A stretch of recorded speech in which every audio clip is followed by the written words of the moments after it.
Europe 1, 8h32. Le vrai faux de l'info de la matinale. Laurent Guimier, bonjour. Bonjour Thomas. Vous épluchez, vous décortiquez ce matin le bilan du Grenelle de l'environnement. Oui, parce qu'il revient à la une de l'actualité depuis 2 jours avec le départ des écologistes du gouvernement et puis le retrait forcé de Jean-Louis Borloo. On parle beaucoup de ce Grenelle. Et pour le sénateur écolo Jean-Vincent Placé, le Grenelle de l'environnement de Borloo-Sarkozy, c'était globalement de la poudre aux yeux. Il y avait 263, 268 propositions de mémoire.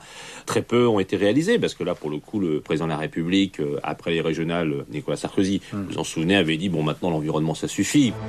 Alors, quand Jean-Vincent Placé affirme que très peu de mesures du Grenelle de l'environnement ont été mises en place, est-ce qu'il dit vrai ou est-ce qu'il dit faux? Moi, je dis faux. Je me suis plongé avec toute mon équipe dans ce grand machin qu'est le Grenelle de l'environnement. Vous avez des petits yeux ce matin. Finalement, beaucoup des engagements pris à l'époque ont été enclenchés. D'abord, il y a un rappel à faire. Le Grenelle, ce sont 2 lois en 2009 et 2010 qui mettent en musique, là, monsieur Placé a bonne mémoire, 268 engagements. Cela va de la baisse des déchets ménagers par habitant à l'adoption, par exemple, de nombreuses normes écologiques pour les nouveaux bâtiments. J'ai retrouvé 2 études très complètes sur la question. Un rapport du Sénat, droite et gauche, ainsi que le dernier rapport du Commissariat général au développement durable, chargé justement de surveiller la mise en œuvre des promesses du Grenelle. La traduction concrète de ces promesses, au-delà des belles paroles, on s'en souvient, c'était 140 décrets d'application pris par le gouvernement.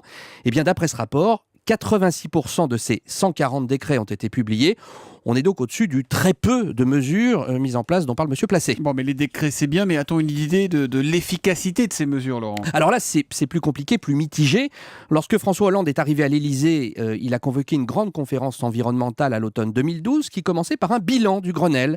Thierry Val, un inspecteur des finances, a fait ce bilan. Sur les 29 indicateurs de performance qu'il avait retenus, les 2 tiers sont en dessous de ce qu'on espérait. Mauvais bilan, par exemple, pour le nombre des camions sur les routes. Mais enfin, l'écotaxe, ça devait servir à ça. C'est bon, en revanche, pour la construction des bâtiments basse consommation, où là, il y a un franc succès. Donc, derrière le gros arbre de l'écotaxe, moi, je dis qu'il y a quand même quelques fruits dans la forêt de Grenelle. Et donc, on met un faux à M. Placé. On met un faux à M. Placé, ça c'est sûr, parce que les mesures ont été mises en place. Après, l'efficacité, on verra. Le vrai faux de l'info de la matinale. Laurent Guimier tous les matins à 8h30 sur Europe 1.